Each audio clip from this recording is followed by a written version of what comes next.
आपने तवज्जो के साथ समात फरमाना है।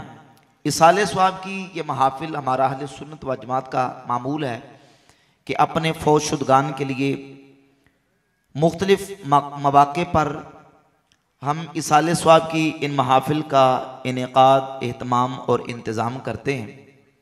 यकीनन ये फौज शुदगान के लिए एक जो इसाले स्वाब की महाफिल हैं उनके साथ सिला रहमी का, उनके हुकूक की अदायगी का एक तरीका भी है, क्योंकि इंसान जब तक जिंदा है अपने हमसायों के साथ, अपने रिश्तेदारों के साथ, बिलखुसूस अपने वालिदैन के साथ वो सिला रहमी करने का और उनके हुकूक को अदा करने का पाबंद है। कुरान मजीद में अल्लाह रब्बुल इज़्ज़त ने इरशाद फरमाया ववस्सैनल इंसान बिवालिदैहि हुस्ना, और हमने इंसान को हुक्म दिया अपने वालिदैन के साथ हुस्न सलूक का। जब तक वालिदैन दुनिया में हयात हैं उनकी जिंदगी के अंदर भी उनके साथ हुस्न सलूक करना है, और अगर वालिदैन दुनिया से रुखसत हो जाएं, दुनिया से चले जाएं, तो अब क्या उनके साथ हुस्न सलूक की कोई सूरत है? तो एक सूरत वालिदैन के दुनिया से चले जाने के बाद भी उनके साथ हुस्न सलूक की यह है कि उनके लिए बख्शिश व मग़फ़िरत की दुआ करता रहे। शुअबुल ईमान के अंदर इमाम बहकी अलैहि रहमा ने एक हदीस बयान की कि नबी पाक सल्लल्लाहु अलैहि वसल्लम ने इरशाद फरमाया कि जब किसी शख्स के वालिदैन दुनिया से चले जाएं, अब उनके फौत होने के बाद उनके लिए बख्शिश की दुआ करने वाली औलाद अल्लाह उसे क्या मर्तबा, क्या मकाम अता करता है। दुनिया में तो ज़ाहिर है कि वालिदैन का हुक्म मानना है, उनकी इताअत करनी है, उनकी फर्मा बरदारी करनी है, उनके हुकूक को अदा करना है। अगर कोई शख्स दुनिया में रहते हुए अपने वालिदैन के साथ जो उनके हुकूक अदा करने थे ना कर सका, उनके हुकूक में कमी हो गई, कुताही हो गई, गफलत का पर्दा उसकी आंखों पे पड़ा रहा, लेकिन जब वालिदैन दुनिया से गए, मां दुनिया से चली गई, बाप दुनिया से चला गया, अब दुनिया से जाने के बाद औलाद की आंखों से गफलत का वो पर्दा हटा। अब समझ आई कि इतनी बड़ी दौलत, इतनी बड़ी नेमत मुझसे छिन गई। अब जो अल्लाह ने मेरे ऊपर वालिदैन के हुकूक रखे थे, उनके साथ हुस्न सलूक का मुझे हुक्म दिया था, अब कोई सूरत है कि मैं वालिदैन के फर्मा बरदारों में शामिल हो जाऊं, मैं माँ बाप के साथ हुस्न सलूक करने वालों में बन जाऊं, मैं अपने माँ बाप के साथ बिर और एहसान करने वालों में बन जाऊं। तो नबी पाक सल्लल्लाहु अलैहि वसल्लम ने फरमाया ला यज़ालु यदउ लहुमा व यस्तगफिरु लहुमा। तो फिर उसका तरीका यह है कि अपने माँ बाप के लिए बख्शिश की दुआ करता रहे, उनके लिए बख्शिश की दुआ करता रहे। ला यज़ालु यदउ लहुमा, हमेशा उनके लिए दुआ करता रहे। एक दिन आएगा हत्ता यक्तुबहुल्लाहु बारन, हत्ता कि अल्लाह उसे नाफरमानों से निकाल के फर्मा बरदारों की फरिश्त में शामिल फरमा देगा। यानी जिंदगी में वालिदैन के साथ जिस तरह हुस्न सलूक करना था ना कर सका, उनके जिस तरह हुकूक अदा करने थे ना कर सका, अब दुनिया से चले गए, तो अब क्या उसका इजाला हो सकता है? अपने वालिदैन के हुकूक अदा करने वालों में शामिल हो सकता है। तो हुजूर फरमाते ला यज़ालु यदउ लहुमा व यस्तगफिरु लहुमा हत्ता यक्तुबहुल्लाहु बारन। जब वो हमेशा माँ बाप के लिए बख्शिश की दुआ करता रहेगा, हमेशा माँ बाप के लिए बख्शिश की दुआ करता रहेगा, एक दिन आएगा अल्लाह उसे नाफरमानों से निकाल के माँ बाप के फर्मा बरदारों में शामिल फरमा देगा।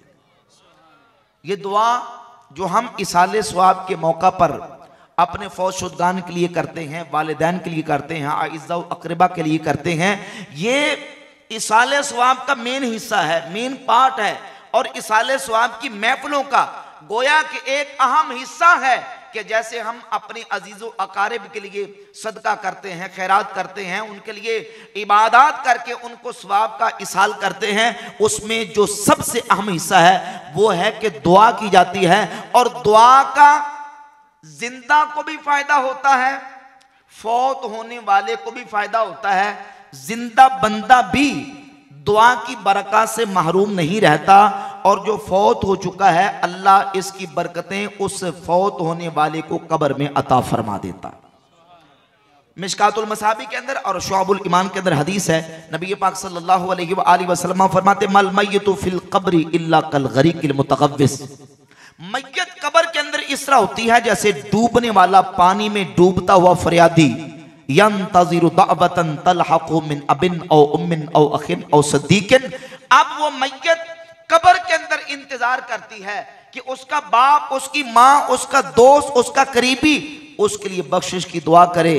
और जब उस मय्यत के लिए उसका करीबी बख्शिश की दुआ करता है, लाहिक़तहु, जब उसे पहुंचती है, काना अहब्बा इलैहि मिनद दुनिया व मा फीहा, दुनिया और दुनिया की हर नेमत से, हर चीज से, दुनिया की हर दौलत से मय्यत को कब्र में सबसे अच्छी दुआ लगती है। क्या लगती है? जाहिर है कि ये जायदादें, ये दौलतें, ये सीमो ज़र, ये हीरे जवाहरात, ये बैंक बैलेंस, ये तिजोरियां, ये जायदादें, ये जमीनें, ये कोठियां, कारें, बंगले मय्यत को कब्र में काम नहीं आएंगे। कब्र में मरने वाले को जो चीज काम आएगी उसका अपना अमल काम आएगा, सदका जारिया काम आएगा, और जो उसके करीबी उसके लिए बख्शिश की दुआ करेंगे मय्यत को इस दुआ का फायदा होगा।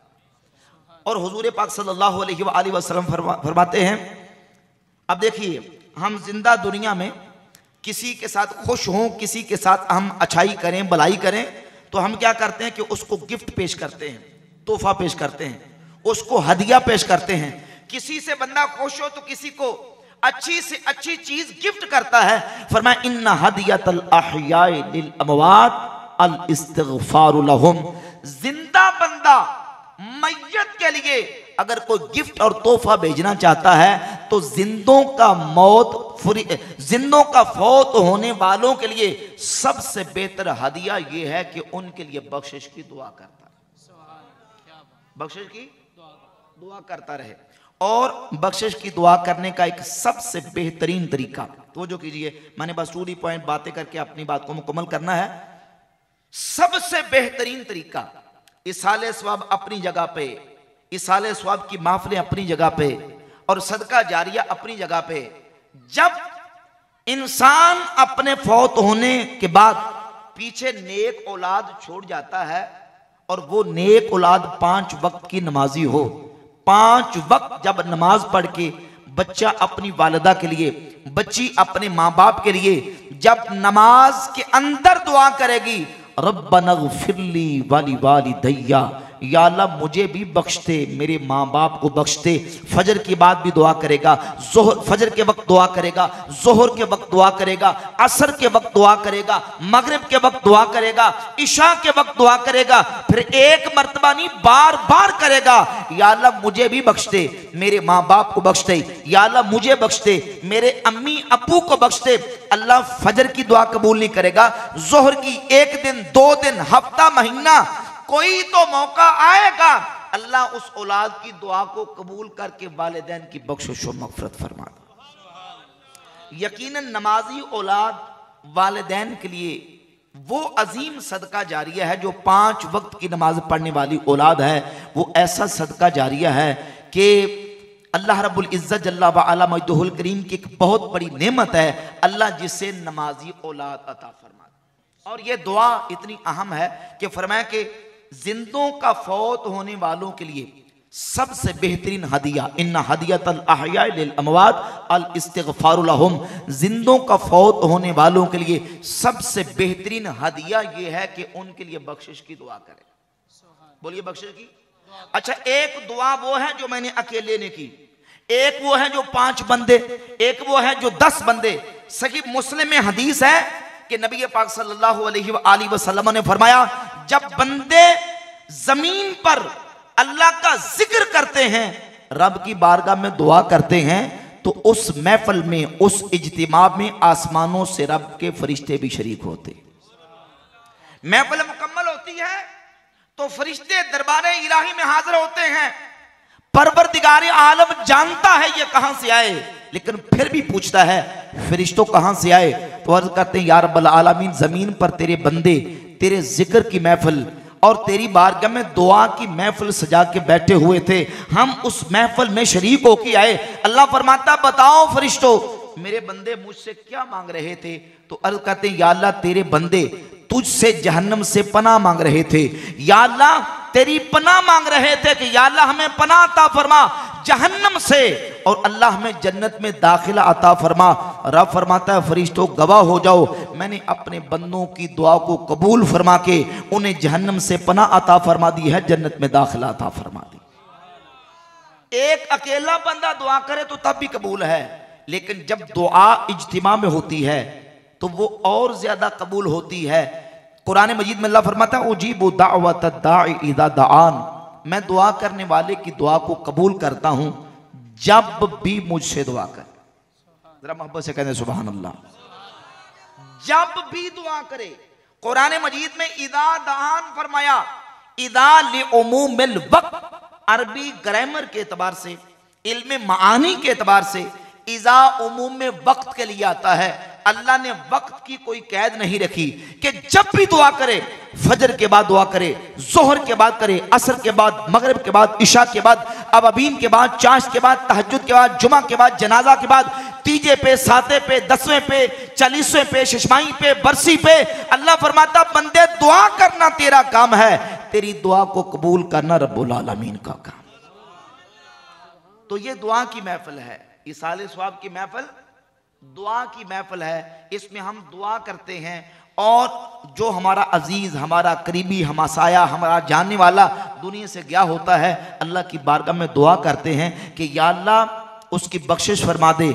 और इस दुआ का मरने वाले को फायदा ये होता है कि अल्लाह रब्बुल इज्जत फिर पहाड़ों की मिसल ये दुआ, ये इसाले सवाब उसकी कब्र में पहुंचाता है, और अल्लाह रब्बुल इज्जत उसकी कब्र की मनाजिल को इस दुआ की बरकत से ऐसे आसान फरमा देता है।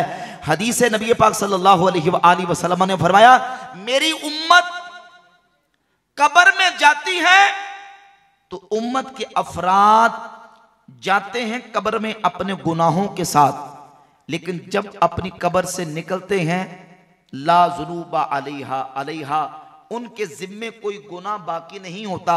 या रसूलुल्लाह सल्लल्लाहु अलैहि वसल्लम, वो जो गुनाह अपने जिम्मे लेके गए थे वो गुनाह कहां गए? तो फरमाया अल्लाह उनकी गुनाहों को मिटा देता है। किस वजह से? बिइस्तिग़फ़ार। आलम जानता है ये कहां से आए, लेकिन फिर भी पूछता है फरिश्तों कहां से आए। तो अर्ज करते हैं या रब्बल आलमीन, जमीन पर तेरे बंदे तेरे जिक्र की महफिल और तेरी बारगाह में दुआ की महफिल सजा के बैठे हुए थे, हम उस महफिल में शरीक होके आए। अल्लाह फरमाता बताओ फरिश्तों मेरे बंदे मुझसे क्या मांग रहे थे। तो अर्ज करते हैं या अल्लाह तेरे बंदे तुझसे जहन्नम से पनाह मांग रहे थे, या अल्लाह तेरी पनाह मांग रहे थे कि या अल्लाह हमें पनाह अता फरमा जहन्नम से, और अल्लाह हमें जन्नत में दाखिला अता फरमा। रब फरमाता है फरिश्तों गवाह हो जाओ, मैंने अपने बंदों की दुआ को कबूल फरमा के उन्हें जहन्नम से पनाह अता फरमा दी है, जन्नत में दाखिला अता फरमा दी। एक अकेला बंदा दुआ करे तो तब भी कबूल है, लेकिन जब दुआ इज्तिमा में होती है तो वो और ज्यादा कबूल होती है। कुरान मजीद में अल्लाह फरमाता है उजीबु दाअवत दाई इज़ा दाआन, मैं दुआ करने वाले की दुआ को कबूल करता हूं जब भी मुझसे दुआ करे। जरा मोहब्बत से कहते सुभान अल्लाह। जब भी दुआ करे, कुरान मजीद में इज़ा दाआन फरमाया, इज़ा लिउमूमिल वक्त, अरबी ग्रामर के एतबार से, इल्म मानी के एतबार से इज़ा उमूम में वक्त के लिए आता है।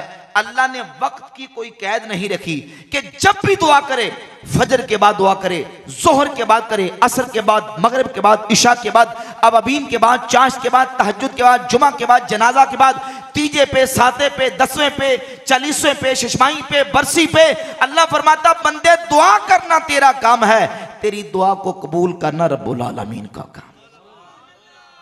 तो ये दुआ की महफिल है, इसाले सवाब की महफिल दुआ की महफिल है, इसमें हम दुआ करते हैं और जो हमारा अजीज, हमारा करीबी, हमसाया, हमारा जानने वाला दुनिया से गया होता है, अल्लाह की बारगाह में दुआ करते हैं कि या अल्लाह उसकी बख्शिश फरमा दे। और इस दुआ का मरने वाले को फायदा ये होता है कि अल्लाह रब्बुल इज्जत फिर पहाड़ों की मिसल ये दुआ, ये इसाले सौ उसकी कब्र में पहुंचाता है और अल्लाह रब्बुल इज्जत उसकी कब्र की मनाजिल को इस दुआ की बरकत से ऐसे आसान फरमा देता है। हदीस नबी पाक सल्लल्लाहु अलैहि वसल्लम ने फरमाया, मेरी उम्मत कब्र में जाती है तो उम्मत के अफराद जाते हैं कब्र में अपने गुनाहों के साथ, लेकिन जब अपनी कब्र से निकलते हैं ला ज़ुनूबा अलैहा अलैहा, उनके जिम्मे कोई गुनाह बाकी नहीं होता। या रसूलुल्लाह सल्लल्लाहु अलैहि वसल्लम, वो जो गुनाह अपने जिम्मे लेके गए थे वो गुनाह कहां गए? तो फरमाया अल्लाह उन गुनाहों को मिटा देता है। किस वजह से? बिइस्तिग़फ़ारिल मुअमिनीन लहा, जो जिंदा ईमान वाले उस मैयत के लिए दुआ कर रहे थे, अल्लाह इस दुआ की बरकत से उस मैयत के गुनाहों को माफ फरमा देता। ये दुआ की बरकतें हैं, ये दुआ के समरात हैं, ये इसाले सवाब की महफिलें। लोग ये समझते हैं, ये बाज़ लोग जो हमारे अहले सुन्नत के मुखालिफिन हैं वो प्रोपेगेंडा करते हैं, कहते हैं ये खाने पीने का बहाना है जी। यकीन जाने ये मैयत के साथ सिला रहमी का तरीका है, मैयत के साथ खैर का तरीका है, भलाई का तरीका है, नेकी का तरीका है कि उसके लिए बख्शिश की दुआ की जाए। और फिर इस इसाले सवाब की महफिल के तवज्जो कीजिए, समरात, इसका फायदा, समरा क्या है, नतीजा हमें क्या मिलता है। अब देखिए, जितनी देर आप बैठे हैं, आप खुद अपने ज़मीर से पूछ के देखें, जितनी देर बैठे हैं उतनी देर आपने कुरान की तिलावत सुनी, नात खानी सुनी, दीन का बयान सुन रहे कि नहीं सुन रहे? तो जितनी देर घंटा 2 घंटे बैठे हैं, इस बैठने का फायदा हुआ कि नहीं हुआ? अब जो नेक अमाल करेंगे, दुआ करेंगे, जिस माई साहबा नजीरा बीबी के लिए दुआ करेंगे, इस दुआ का उनको फायदा हुआ कि नहीं? और फिर तीसरा फायदा ये कि चूंकि फौतीदगी के मौके पर ये इसाले सवाब की महफिलें मुनक्किद होती हैं। तीसरा और आखिरी फायदा बयान करके मैं मुकम्मल करूंगा बात को। फायदा क्या होता है कि जितने आए हैं, जितने महफिल में बैठे हैं, इनको फायदा ये होता है कि इस इसाले सवाब की महफिल में मौत याद आती है, हमें अपनी आखिरत याद आती है कि देखे जिस तरह हमारा फौत होने वाला दुनिया से चला गया, हमारा अजीज था, हमसाया था, करीबी था, रिश्तेदार था, दुनिया से चला गया। 50 साल या 60 साल, 70 साल या 80 साल, जितनी भी जिंदगी गुजारी, आखिर मौत का वक्त जो अल्लाह ने मुकर्रर किया था वो आके रहा और वो दुनिया से चला गया। जैसे वो चला गया, हमने भी यहां हमेशा नहीं रहना, हमने भी चले जाना। मौत याद आती है, फिक्र आखिरत करने का मौका मिलता है, क्योंकि इंसान 20 सैकड़ों हजारों लाखों साल भी जी ले तो आखिर इंसान ने मौत का लुकमा बनना है। नबी पाक सल्लल्लाहु अलैहि वसल्लम ने अपनी मुबारक उंगली इस तरह पानी में डबोई और हुजूर ने पानी में डबो के सहाबा से फरमाया कि सहाबा, जिस तरह उंगली पर ये लगने वाला पानी समंदरों के पानी के मुकाबले में ये कोई निस्बत नहीं रखता, दुनिया की जिंदगी आखिरत की जिंदगी के मुकाबले में कोई निस्बत। समंदरों का पानी वो ना खत्म होने वाला और उंगली पर लगने वाला थोड़ा सा पानी बड़ा महदूद। इस तरह फरमाया कि जिंदगी आखिरत की ना खत्म होने वाली और दुनिया की 60, 70, 80 साल की जिंदगी उसके मुकाबले में कोई हैसियत नहीं रखती। यानी इंसान लाखों साल भी जी ले तो आखिर क्या है? बोले आखिर। पंजाबी में आज़म चिश्ती ने लिखा है, वो लिखते हैं, जे लख साल रवे बिच दुनिया ते तू ओढ़ नू टुर जाना,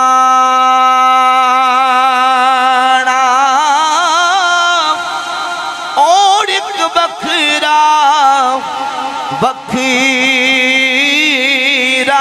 होना, ये सारा ताना बाणा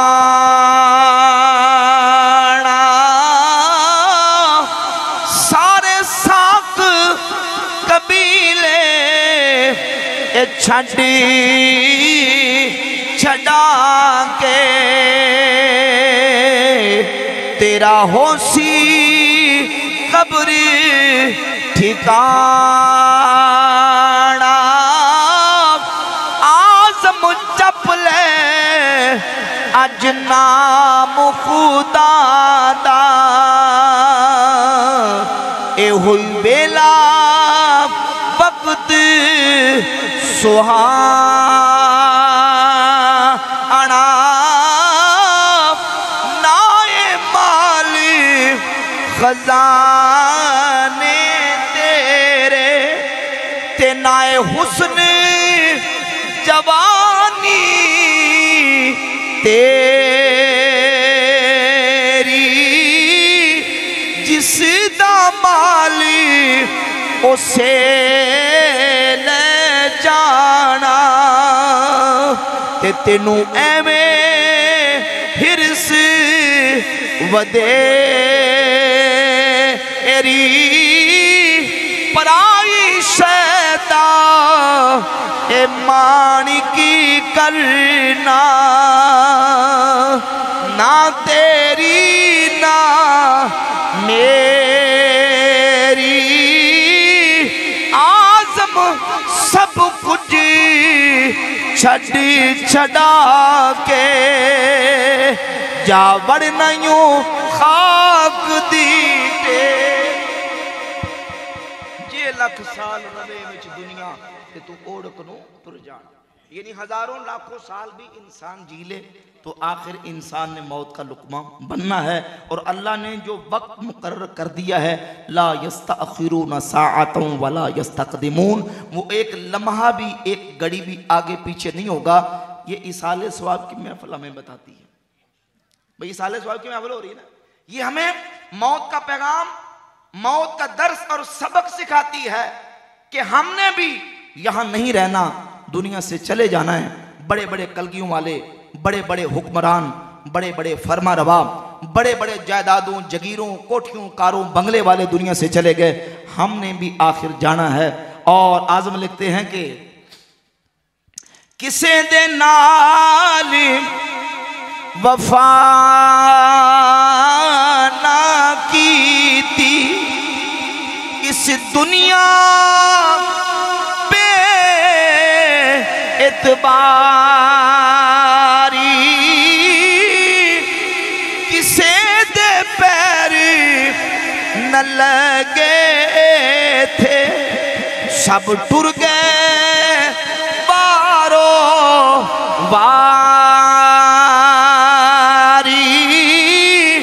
ना महबूब रिया कोई थे ते ना किसे दी सरदारी,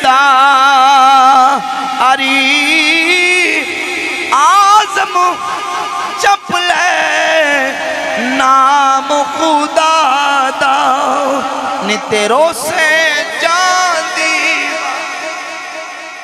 आखिर इंसान ने दुनिया से चले जाना है और साले सवाब की महफिल ये अपने वालिदैन के साथ हुस्न सलूक का तरीका भी है, उनके साथ एक भलाई का तरीका भी है, उनके साथ एक बिर और एहसान का तरीका भी है। और याद रखें जो वालिदैन के साथ दुनिया में हुस्न सलूक करता है, अल्लाह रब्बुल इज़्ज़त फिर उसे आखिरत में उसका अजर अता फरमाता है। नबी पाक सल्लल्लाहु अलैहि वसल्लम ने वालिदैन के साथ हुस्न सलूक और खैर व भलाई करने की जो उसका सिला और अजर अता फरमाया है। हुजूर सल्लल्लाहु अलैहि वसल्लम की हदीस का मजमून यह है कि दुनिया में जो अपने वालिदैन के साथ भलाई और एहसान करता है, ये वो नेकी है कि हर नेकी का बदला इंसान को आखिरत में मिलेगा। दुनिया में वालिदैन के साथ अच्छाई और भलाई करने वाला खुशबख्त वो जिसे अल्लाह उसे आखिरत में तो सवाब अता करेगा ही, अल्लाह दुनिया में उसका सिला अता फरमा देता है। अल्लाह रब्बुल इज़्ज़त हमें सही मानों में अपने वालिदैन के साथ हुस्न सलूक करने और उनके हुकूक को अदा करते रहने की तौफीक अता फरमाए। और अल्लाह रब्बुल इज़्ज़त हमें सही मानों में आखिरत की फ़िक्र करने और अपनी कब्र हशर आखिरत की तैयारी करने की तौफीक अता फरमाए। अमा अलैना।